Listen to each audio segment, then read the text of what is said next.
이제 광고를 나눌 때에 광고를 이제 드릴 때 가족 대화 쪽에서 우리가 어떻게 이제 칭찬할 것이냐 혹은 훈육을 할 것이냐 우리의 부정적인 감정을 어떻게 표현할 것이냐를 이제 다룬다라고 말씀을 드렸었는데 이제 아마 그 광고를 혹시 보셔서 이제 오늘 오신 분들께서는 자, 그러면 이제 오늘 대화 가면은 어떻게 하면 이제 칭찬을 잘할 것인가 이 노하우 팁 혹은 이제 내가 어떻게 화를 잘 내갖고 상대방을 잘 제압을 하거나 혹은 이제 내가 원하는 대로 상대방을 이렇게 좀 할 수 있을까. 사실 많은 부모님들이 갖고 있는 관심은 그렇지 않습니까?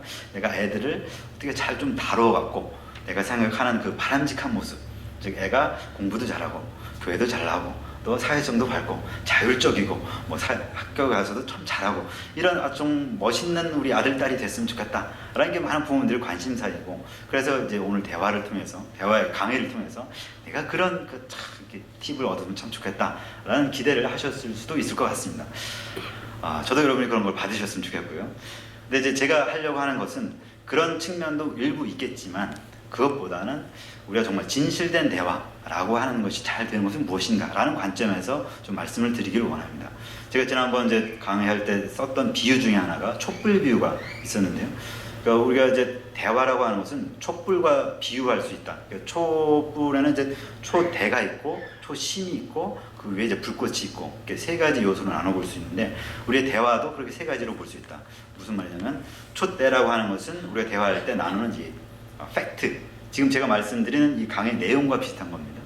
근데 초심이라고 하는 것은 그 팩트에 대한 나의 생각, 내가 이 대화에 대한 강의를 들어보니까 뭐 이건 좀 말이 되는 것 같고 이건 말이 안 되는 것 같고 여러분들이 어떤 생각이 있을 수 있죠.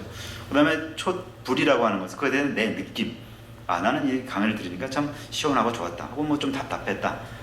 자, 이 왜 이제 세 가지로 나눠서 말씀드리냐면은 대화가 잘 된다라고 하는 것, 즉 초가 제대로 기능한다라고 하는 것은 촛대도 있어야 되고 초심도 있어야 되지만 결국은 이 촛불이 잘 환하게 밝혀진 것, 이것이 이제 촛불이 제대로 기능하는 것이다라고 말할 수 있는데, 대화라는 것에 있어서도 우리가 팩트를 전달하고 그 다음에 그것에 대한 이 생각을 전달하는 것도 중요하지만 그 위에 내 느낌, 이것에 대한 나의 감정과 경험, 이 느낌은 어떤 것이다라는 것을 전달하는 것이 대화의 어떻게 보면 가장 핵심적이고 혹은 가장 큰 목표다라고 말씀드리기 위해서 말씀을 드린 겁니다.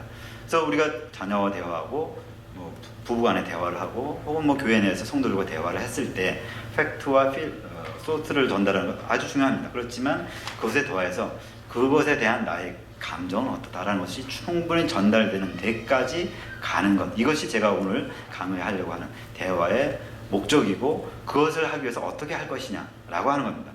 즉 제가 아까 잠깐 예를 들었던 아이들을 어떻게 잘 일종의 통제 조절을 하는 것은 일종의 대화에서 어떤 중요한 한 지점이긴 하겠지만 그것으로 목표를 삼아서는 안 될 것이고 거기에 더 나가서 그것을 통한 우리들의 경험은 무엇인가, 아이들은 어떤 경험을 했고 나는 어떤 경험을 했고 배우자는 어떤 경험을 했는가 충분히 잘 소통되는 것, 이것이 대화의 궁극적인 목표이고 또 그것을 통해서 아까 제가 초도에 말씀드렸던 좋은 관계, 좋은 가정, 좀 더 나가면 좋은 교회나 혹은 좋은 하나님과의 관계라고 하는 것이 형성된다라고 저는 생각이 듭니다.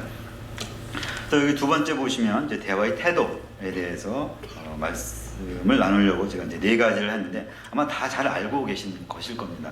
그러나 이제 아마 여러분들께서 대화에 관심을 가지실 때는 뭔가 대화가 잘 안 된다라는 경험들을 각자 아마 갖고 계실 것이고, 그러면 그것이 왜 안 되는가라는 걸 뭐 나름대로 고민해 보시고 또 노력하시고 기도하시고 이렇게 해 보셨겠지만 잘 이제 충족되지 않는 부분들이 있었을 거라고 생각되는데 여러분들 다 잘 아시는 거지만 한번 기본적인 원리부터 짚어가면서 어떻게 그것을 우리가 실천할 수 있는가 하는 것들을 좀 더 살펴보도록 하겠습니다.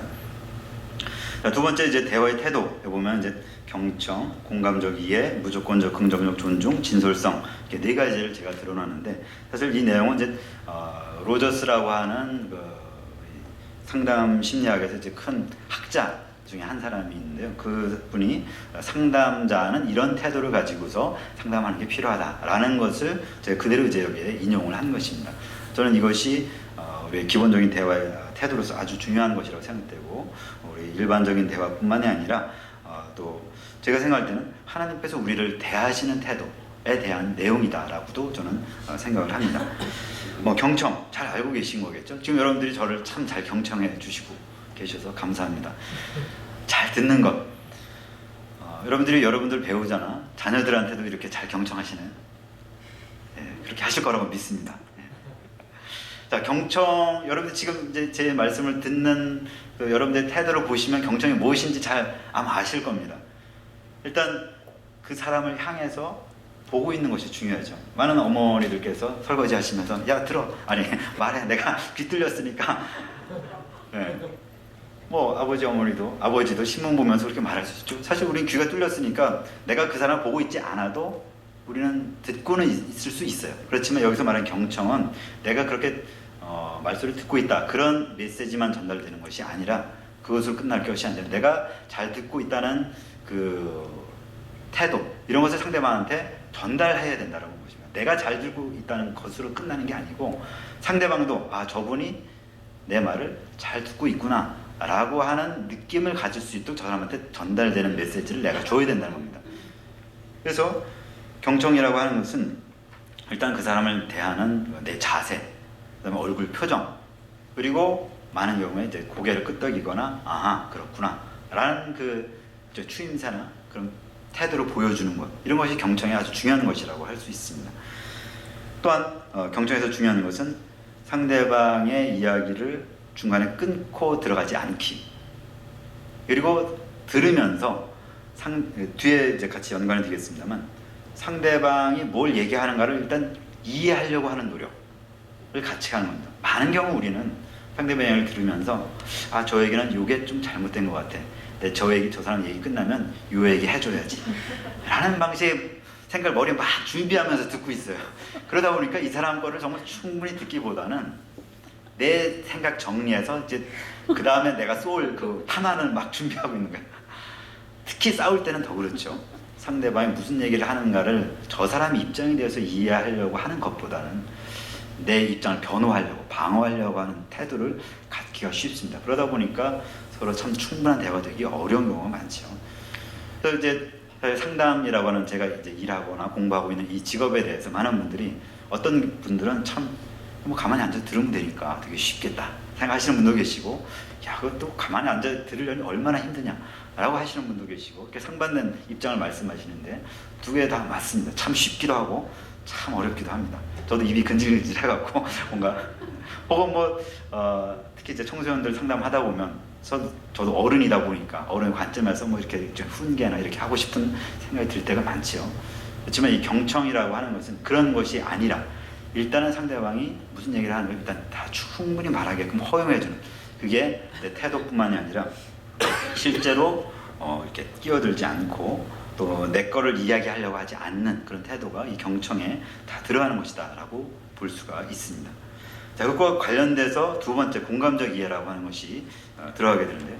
자, 공감이라고 하는 것, 우리가 이제 많이 씁니다. 공감.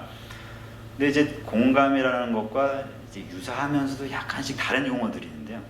공감과 이제 비슷한 게 이제 동감, 혹은 동정, 뭐 이해, 이런 것들이 비슷한 계열의 단어들이면서 지금 이제 제가 여기서 말씀드리려고 하는 상담에서 말하는 공감과 약간 다른 쪽의 개념들을 갖고 있습니다.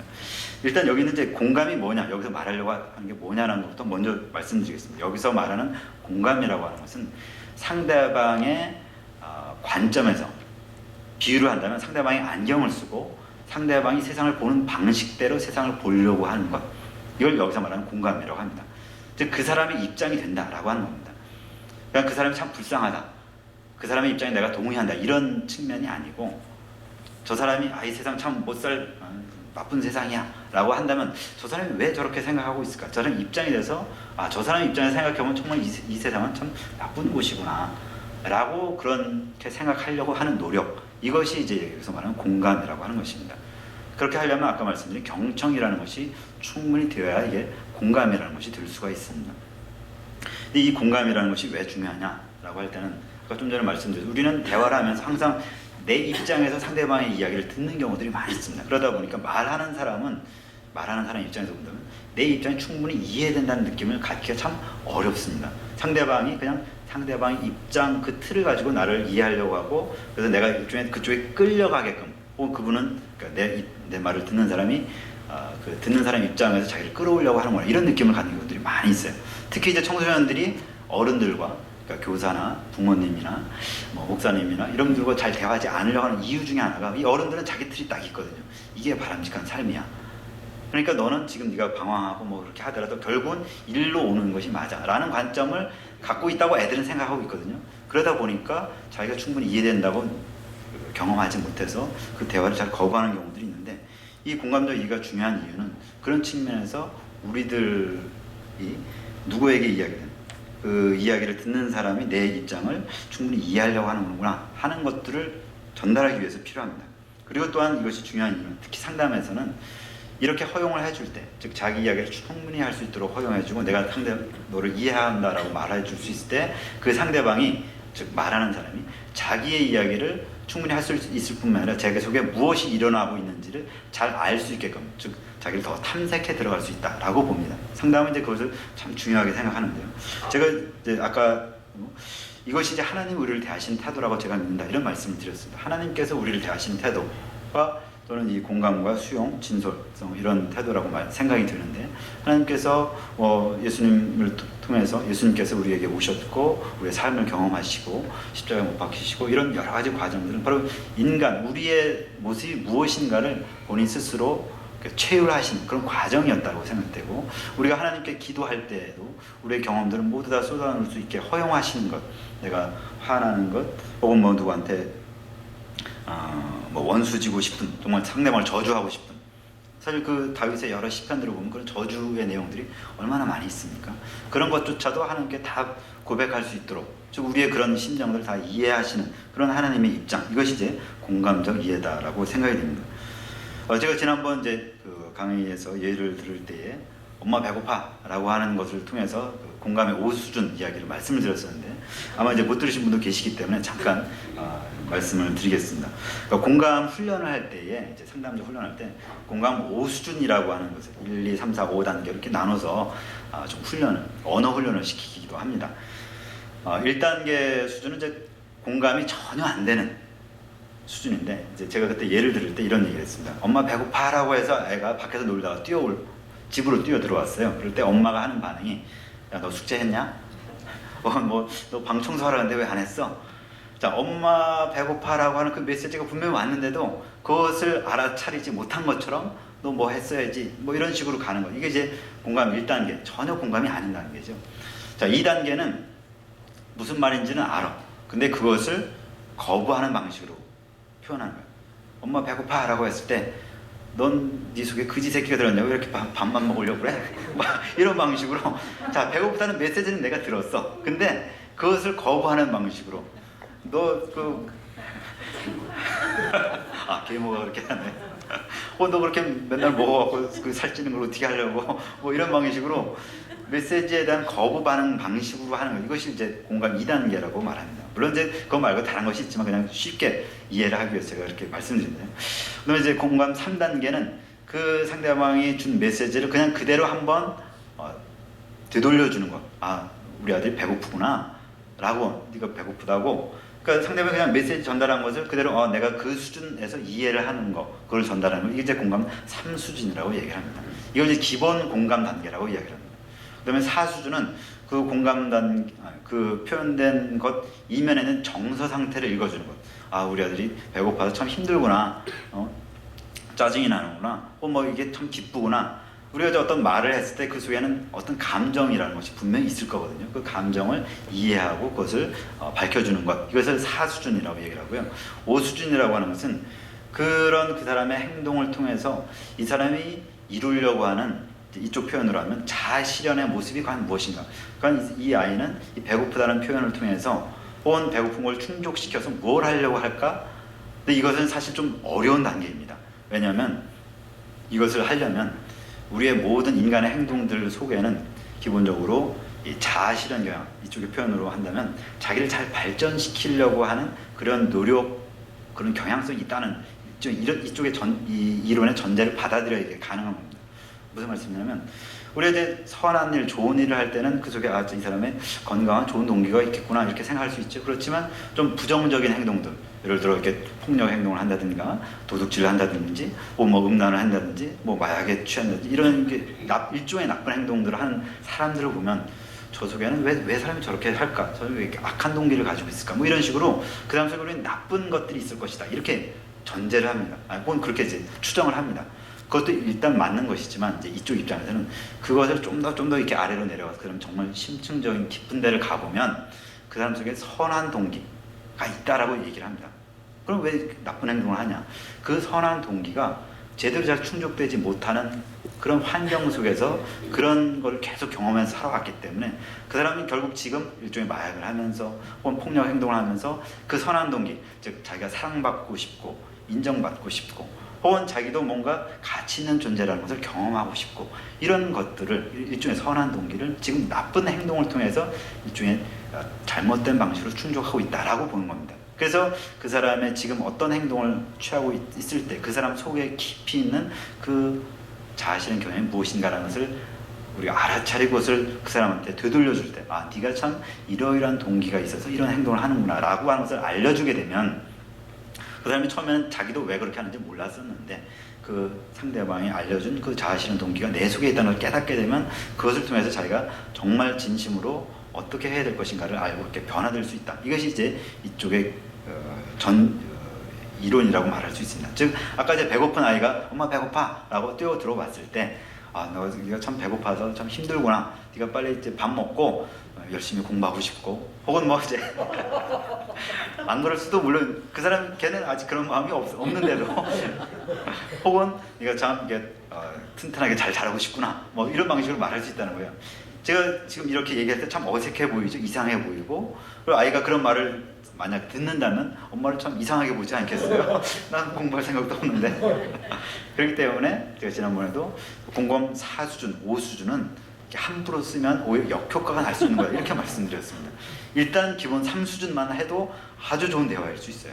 우리가 많은 경우 1수준이나 2수준 즉 무시하거나 혹은 그 사람을 이제 부정적으로 대하는 태도, 형식으로 많이 대하고 있기 때문에 기본의 3수준, 즉 상대방이 나는 이런 걸 원해요, 혹은 나는 이래요 라는 것에 대해서 네가 이렇구나 라고까지만 대화를 해도 내가 받아들여진다는 느낌을 아이들은 가지는 경우들이 많이 있습니다.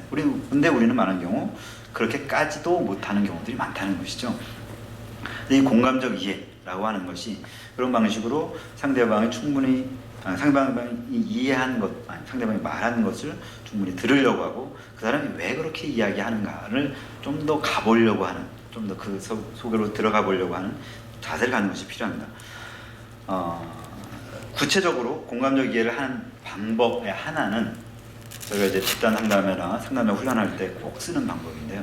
상대방이 어떤 말을 했어요. 그랬을 때 상대방이 말하는 것을 내가 한번 요약을 해보는 겁니다. 내가 들어보니까 당신이 지금 이러이러한 말을 한 것 같아. 내 말 맞아? 라는 식으로 하는 겁니다.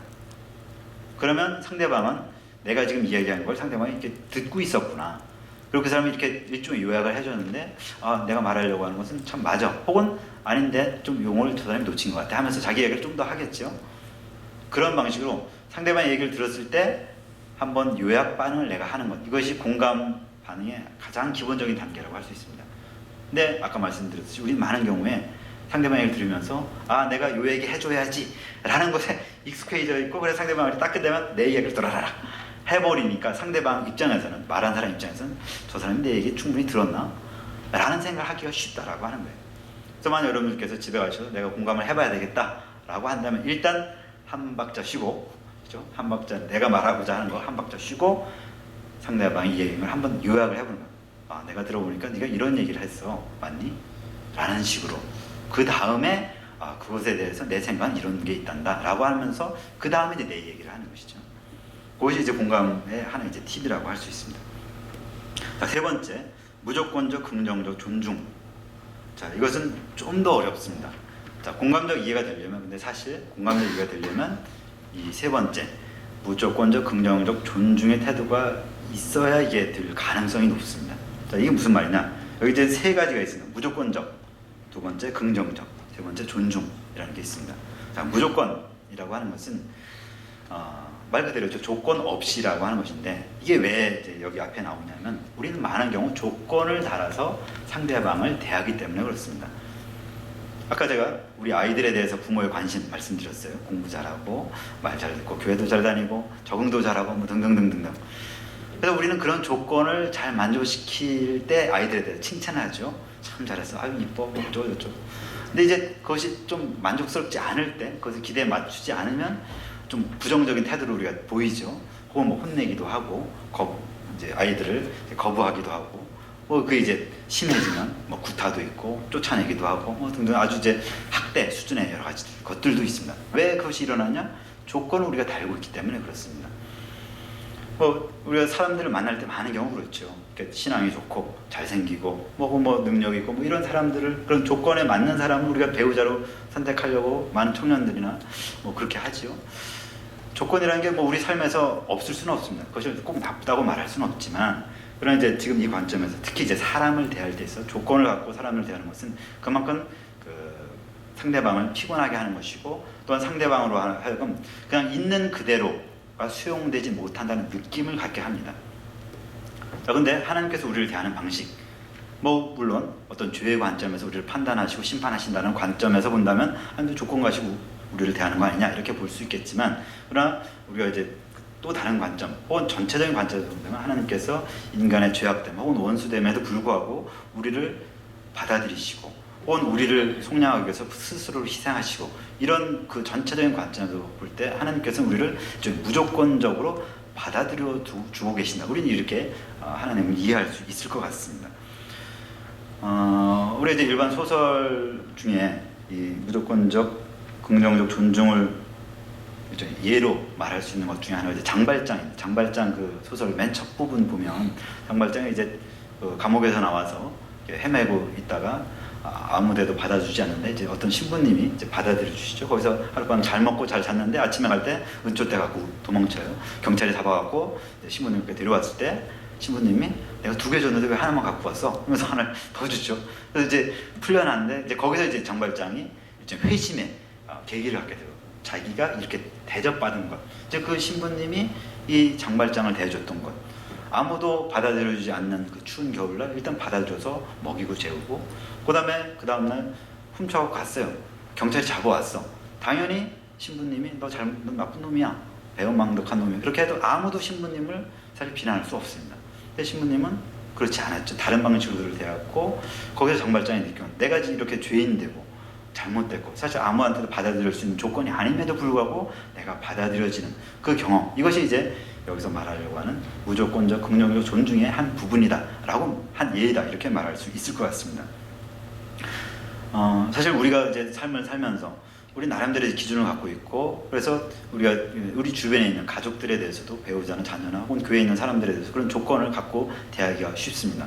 아까 목사님께서 오늘 설교에서 말씀하셨듯이 우리 교회 내에서도 죄인된 사람들, 즉 제가 말씀드린 죄인이라고 하는 것은, 자, 교회 다니는 사람이라면, 예수 믿는 사람은 적어도 이렇게 살아야 될 것 같은데 왜 아직도 안 변하고, 혹은 몇십 년 다녔다고 하는 사람이 저 모양이고, 근데 내가 저 사람 때문에 교회 안 다니겠어 라고 하는 마음을 우리가 갖게끔 되는 경우가 많죠. 이렇게 심판하는 경우들이 있게 되는데, 근데 여기서 말하는 이 무조건적 긍정적 존중은 그럼에도 불구하고, 그 사람이 그런 모습을 갖고 있음에도 불구하고, 이제 신앙적 관점에서 본다면 그도 하나님의 형상이고, 혹은 하나님 예수께서 저 사람을 위해서도 돌아가신 분이고, 혹은 나중에 천국에서 같이 평생이 아니라 영원히 같이 먹고 살아야 될, 지긋지긋하게 같이 살아야 될지도 모르는데 그런 사람이고 등등등으로 보는 것, 혹은 이제 그냥 일반적인 관점에서 본다면 저 사람도 하나의 정말 소중한 한 인간이고, 저 사람도 지금은 저런 모습으로 살고 있고, 혹은 내 기준에 맞지 않는 사람이지만, 그러나 저도 나름대로 잘 살아보려고 얼마나 노력을 했을 것이고,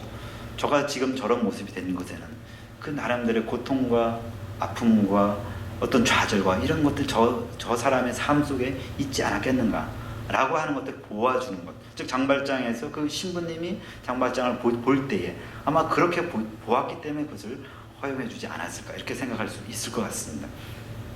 그래서 이 무조건적 긍정적 존중이라고 하는 것은 우리가 삶을 대하는 많은 사람들에게 있어서 우리가 조건을 무시하거나 혹은 아예 없이 삶을 살 수는 없겠지만, 그러나 그런 조건이 아닌 다른 측면에서 그 사람이 참으로 소중하다라는 것들을 항상 대해주는 것. 그렇게 할 때에 지금 위에 있는 경청이나 공감적 이해까지도 충분히 들 수 있다라고 하는 것입니다. 그리고 이제 긍정적이라고 하는 것은 항상 그 사람에 대해서 긍정적 측면으로 보아주려고 노력하는 것이라고 하는 것입니다. 사실 우리는 이제 인간은 여러 측면들을 가지고 있지 않습니까? 그러니까 뭐 이 외모라는 것도 있고, 뭐 이렇게 말하는 것도 있고, 뭐 공부하는 능력도 있고, 뭐 요리하는 능력도 있고, 뭐 교회 신앙의 측면도 있고, 참 여러 가지 측면들을 가지고 있습니다. 근데 우리는 어떤 한 사람을 볼 때 그 사람이 갖고 있는 몇 가지 측면, 혹은 내가 관심 있는 어떤 측면을 가지고 그 사람을 판단을 합니다. 너는 참 공부를 못하는구나, 혹은 교회 생활 잘 안 하는구나, 혹은 뭐 거짓말을 하는구나 라고 하는 그 사람이 예를 들어 뭐 100가지 혹은 1000가지의 측면을 가지고 있는데 그 중에 한 3-4가지 측면을 갖고 넌 나쁜 놈이야, 혹은 좀 부족해, 좀 내 기준에 안 맞아 라는 방식으로 판단하고 있다는, 그 나머지 한 90개 혹은 뭐 900개 측면에 대해서 별로 관심을 안 갖고 있는 거예요. 그런데 또 다른 사람 관점에서 본다면, 혹은 그 사람 관점에서 본다면 내가 이러이러한 거는 참 잘 못하지만 또 다른 여러 측면은 잘하는 것 혹은 소중한 것들이 얼마나 많이 있을지 모른다. 사실 많이 있습니다. 근데 우리는 그 측면을 보지 못하거나 보지 않기 때문에 그 사람을 이제 무시하고 너 나쁜 놈, 너 거부하고 이렇게 대하고 있다는 것이죠. 즉 우리가 무조건적 긍정적 존중을 한다라고 하는 것은, 긍정적 존중을 한다는 것은 내 눈에 가시가 되는 그런 부족한 것들이 아닌 다른 측면에서 건강하거나 소중하거나 아름다운 것들을 보아주는 것, 그렇게 그 사람을 대해주는 것. 바로 하나님이 우리를 대하실 때 우리의 물론 완전 타락이라는, 또 하나님을 거부하는 원수된 측면도 있지만 하나님의 형상이고, 또한 우리가 하나님과 교제하기 위해 만들어졌고, 또한 우리가 회복되었을 때 갈 수 있는 그 그리스도의 형상, 이런 것들을, 그런 가능성 혹은 현재 갖고 있는 것, 이런 것들을 보시기 때문에 우리를 받아들여 주시는 것이다, 이렇게 생각할 수 있지 않나 라고 생각됩니다. 세 번째, 이 존중이라고 하는 것은 respect라고 이제 영어로 되어 있는 것을 표현하는 것인데, 그 respect라고 하는 것은 이렇게 나은 것, 나보다 낫거나 혹은 소중한 것이 저 사람한테 있다라고 하는 것을 보아주는 것이라고 말할 수 있습니다. 제가 지난번 강의할 때 예수님께서 그 양과 염소의 비유 말씀하신 것을 예로 들어서 우리 주변에 있는 약한 자라고 하는 것은 내 기준에 맞지 않는 자, 이런 말씀을 드렸었습니다.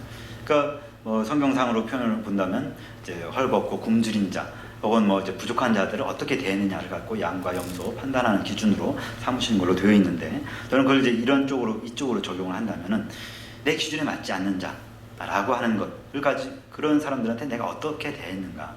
즉 내가 물질 기준을 갖고 있으면 물질이 없는 사람을 우리가 멸시할 수가 있죠. 권력의 기준을 가지고 있으면 권력이 없는 사람을 멸시할 수 있습니다. 마찬가지로 내가 도덕적이라는 기준을 갖고 있으면 도덕적으로 좀 흠이 있는 사람은 저 사람 왜 저렇게 살아? 라는 기준을 그렇게 판단할 수 있고, 신앙의 관점을 갖고 있으면 신앙생활을 좀 제대로 못한다라고 보여준 사람을 멸시할 수도 있어요. 그런 내 기준에 좀 못 미치는 사람들 내가 어떻게 대했느냐라고 하는 것이 저는 양과 염소 비유의 한 적용거리라고 생각이 되는데, 제가 여기서 존중이라고 말하는 것은 그런 내가 생각하는 기준에 못 미치는 사람도, 혹은 그렇지 않은 많은 사람, 혹은 모든 사람들이 다 그럼에도 불구하고 존중받을 만한 사람들이다 라고 내가 인정하고 대하는 것. 저는 특히 이제 가족 내에서 이것이 아주 중요하다고 생각됩니다. 우리 배우자, 내 자녀, 혹은 내 부모님, 얼마나 우리 마음에 만족스럽지 못한 부분들이 많이 있습니까? 물론 만족스럽고 고맙고 감사한 부분도 많이 있지만, 우리가 특히 갈등을 느끼고 어려움을 느끼는 상황들은 그런 내가 만족스럽지 않는 그 부분, 그런 측면들 아니겠습니까? 그럴 때에 그분들이 나보다 혹은 나와 비교하는 것 관계없이 아주 참 소중한 분들이다라고 인정하고 보아준 것, 이것이 여기서 말하는 무조건적 긍정적 존중의 태도다라고 말할 수가 있습니다. 마지막 네 번째는 이제 진솔성, genuineness, 영어로는 genuineness인데요. 뭐 솔직성이라고도 번역을 할 수가 있습니다. 이 진솔성이라고 하는 것은 앞에 세 가지에 이제 가장 기초되는 것이다라고 이제 이것을 말하는 로저스는 이야기를 하고 있습니다. 그러니까 어떻게 보면 거꾸로 진솔성을 가장 먼저 얘기를 해야 되는 것이라고도 할 수 있는데요. 그러니까 솔직한 마음으로 이런 표현들을 할 수 있어야 된다라고 하는 것입니다. 그러니까 경청이든 공감이든 존중이든 정말 내 속에서 우러나와서 이것이 되어야 된다라고 하는 겁니다. 이거 참 쉽지가 않죠.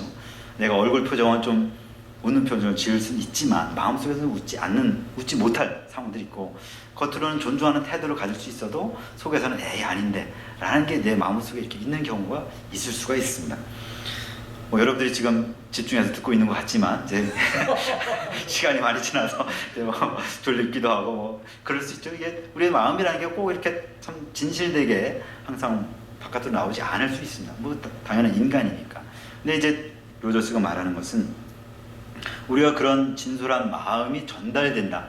전달 실제로 되잖아요. 겉으로 얼마 동안은 좀 속일 수는 있지만 우리가 가족이라는 것은 계속 살아오기 때문에 우리의 어떤 거짓된 모습을 가족들은 금방 파악을 합니다. 지난번에 말씀드렸지 제가 이렇게 가족은 이래야 됩니다라고 말을 제가 하고 있지만 저희 집에 가서 보면 제가 이렇게만 살겠습니까? 제 아내한테 혹은 제 아이들한테 물어보면 그렇지 않은 모습도 많이 발견될 것입니다. 그것이 우리 일종의 진솔한 모습이죠. 네, 여기서 이제 두 가지를 말할 수 있습니다. 하나는 정말 이렇게 진솔되려고 노력하자, 이게 하나고, 두 번째로는 내가 그렇지 못하다는 것을 솔직하게 인정하자라고 하는 것입니다. 많은 어른들이 혹은 뭐 어른들끼리 사실 내가 잘못했어 라는 말을 잘 하지 못합니다. 뭐 자존심 때문이기도 하고 혹은 뭐 진짜로 내가 옳다라고 생각하기 때문이기도 하지만 특히 이제 아이들에 대해서 좀 나보다 좀 여러 가지 측면에서 이제 낮은 위치에 있는 사람들한테 내가 잘못했다, 내가 고치마 라는 말을 잘 하기 어렵거나 잘 하지 않습니다. 그것이 이제 진솔되지 않은 측면의 아주 중요한 측면이라고 할 수 있습니다. 우리는 완벽한 인간이 아니고 당연히 실수와 죄가 우리한테 있고 아무리 우리가 예수 그리스도를 믿고 예수님을 닮아가는 수십 년의 노력을 그 과정을 겪었다 할지라도 근본적인 죄악이 있고 혹은 뭐 우리가 여러 상황에 이끌려서 잘못된 행동들을 하기도 합니다. 그런데 더 중요한 것은 그 이후에 우리가 어떻게 하느냐, 그것에 대해서 일종의 하나님 앞에서 회개하고 내가 잘못했습니다. 또 사람 앞에서도 내가 용서를 구하는 이것이 진솔성의 중요한 태도다라고 저는 생각을 합니다. 다윗도 그가 하나님으로부터 인정받고 그래서 이스라엘 나라를 사울로부터 물고받아서 세우고 그 이후에 밧세바를 범하는 죄를 범했죠. 그리고 그것을 나단 선지로부터 책망받았을 때 하나님 앞에 회개하고 그래서 그 온전함, 그 이제 왕위를 계속 유지하고 혹은 하나님의 인정을 받는 사람으로 계속 삶을 살았는데 사실 생각해 보면 자 그런 왕을 계속 왕으로 냅두는 것이 과연 옳은 것일까 이런 생각도 할 수 있죠. 마찬가지로 우리도 우리 삶 속에서 그런 것들을 솔직하게 인정하는 것 이것이 진솔성의 중요한 한 측면이라고 생각됩니다.